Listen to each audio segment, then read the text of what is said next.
What do you say when someone says Israel has the right to defend themselves? You just sit back and you ask them, defend yourself against what exactly? Okay, so this lovely fella tries to explain to his viewers why Israel doesn't have the right to defend itself. It's gonna be a long video. Let's unpack this. The problem is if you're defending yourself against Hamas and that's why you're killing all these Palestinians, then why are you bombing the West Bank? Hamas is not in the West Bank and you're... Two fallacies over here. First of all, Israel doesn't just kill Palestinians. We don't just go into Palestinian homes and kill random people. That's what Hamas does. Israel specifically targets terrorist activities. And the second fallacy is that Hamas is not in the West Bank. Hamas is in the West Bank. The mosque that Israel just bombed in Jenin was used by terror cells in Jenin to store weapons. I don't know, if I were Muslim and I knew that a terror organization stores weapons inside my mosque, I would be pretty mad. Other than Gaza, Hamas is an active political party in the West Bank as well. And support for it in the West Bank is pretty high. Before Hamas even existed, you were still killing Palestinians. So when Hamas didn't exist, who are you defending yourself against back?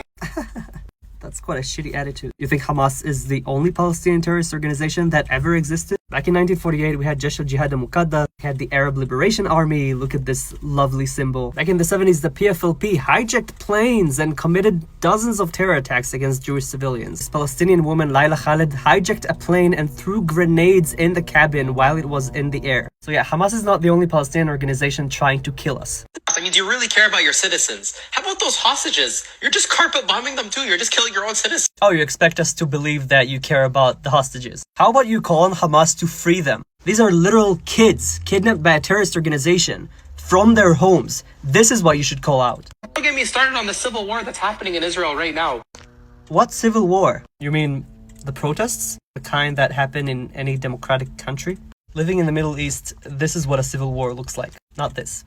You can't even take care of your people and you're telling that Palestinians can't govern themselves? I mean, I don't know, you tell me, can Palestinians govern themselves? Hamas wouldn't allow elections in Gaza after it took control in 2007. Mahmoud Abbas's 4-year term is way longer than 4 years. In the meantime, Palestinian Islamic Jihad shoots rockets that land in Gaza. So yeah, self-governing is not something Palestinians really excel at. And I say it with heavy heart, because Palestinians deserve better. Also, why do you tell the Palestinians to pick one of two safe routes to escape? Because when they went there, you bombed that route. Another lie. Israel did not bomb that route. This is the moment of the explosion as caught on camera. No missile was found because this was not an airstrike. This was a bomb planted by Hamas to prevent its people from escaping.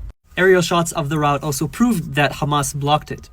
And then the moment that they retaliated after 50 plus years of brutal oppression. Retaliated against who? Against innocent partygoers at a rave? Families in their homes? Against civilian population? This is what retaliation looks like? Kidnapping babies? This is not retaliation. This is a continuous attack against the mere presence of the Jewish people in our indigenous homeland. So yeah, we will keep fighting for our right to live here in peace, and we will win.